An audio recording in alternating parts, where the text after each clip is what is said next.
Hello, you beautiful souls. Have you ever had conversation with someone and they constantly go back to what happened to them earlier in their life? And that's the reason they can't move forward in their life. They're constantly blaming something that happened when they were a child or something that a spouse or a former spouse did or whatever it is, right? Have you ever experienced that? They live the story over and over and over again. And as a result, they start bringing that same pattern into their life. For me, I'll give an example. When I was younger, I was bullied when I was in school. And I developed this belief that right? I needed to hide and that I couldn't be seen and that I wasn't worth, right, having the attention because the attention that I did get was not good attention.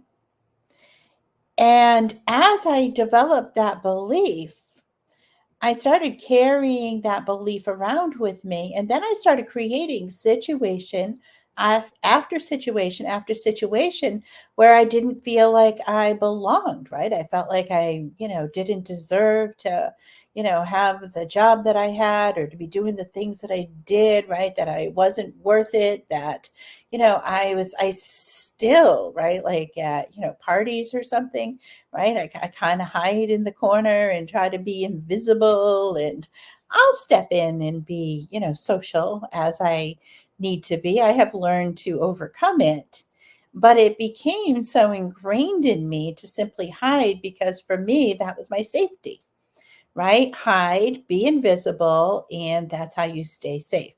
And when you get seen, right, you get hurt. So that was the belief system that I then started framing my life around.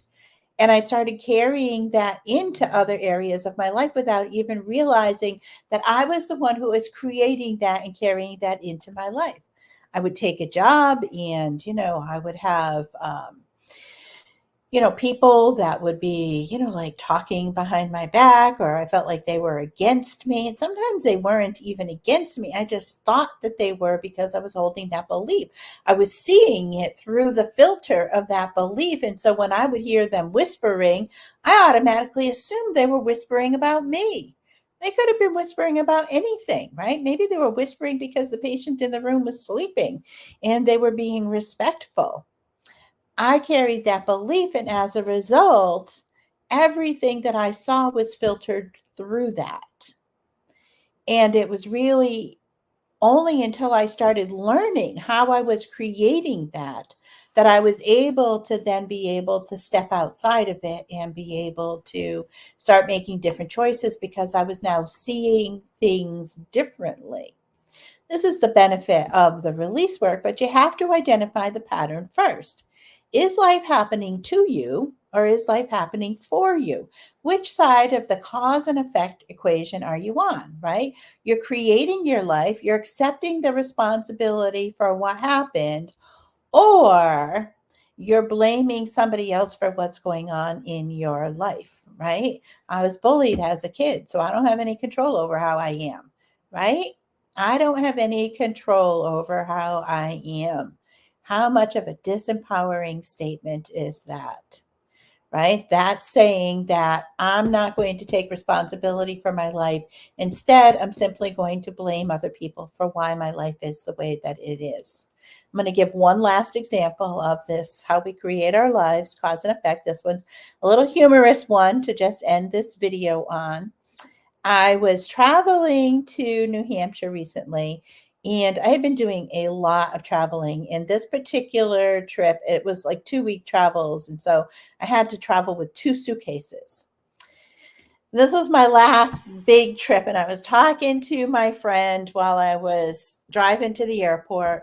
And my last things that I said to her before I hung up the phone is, I am really sick of traveling with two suitcases. I will be so glad when I can travel with just one suitcase again. Just one, right? I'm sick of the two suitcases. And we laughed, and I hung up the phone, and I opened my trunk, and I dragged the two suitcases out of the car to the shuttle stop, and I got on the plane. I was going to Manchester. From Manchester, I was going to Scottsdale, Arizona. From Scottsdale, Arizona, I was going to Ohio. And from Ohio, I was coming back home, Baltimore.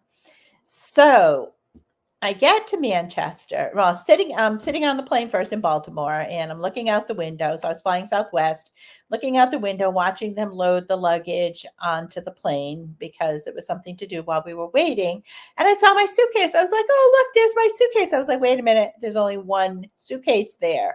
Where's my other suitcase?" So I thought, well, maybe they separated them big suitcases and little suitcases. I got to Manchester, and I'm waiting and waiting and waiting, and there was only one suitcase that showed up. I went to the office, and they confirmed that my other suitcase was still in Baltimore. Called my friend up and said, "You'll never believe what happened." Right? I created that, right? I 100% accept responsibility for that, because what did I do? I said, I will be so glad when I can travel with one suitcase again. I had no resistance to stop this from happening, right? As I'm trugging the two suitcases along, I'm like, yep, one suitcase is going to be so much easier.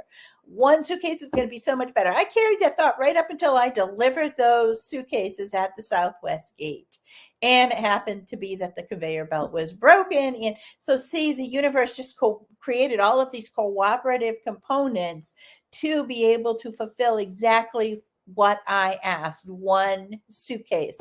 I got to Manchester. There was one suitcase waiting for me. I created that. This is Rebecca with Mind Over Matter Hypnosis. See you tomorrow.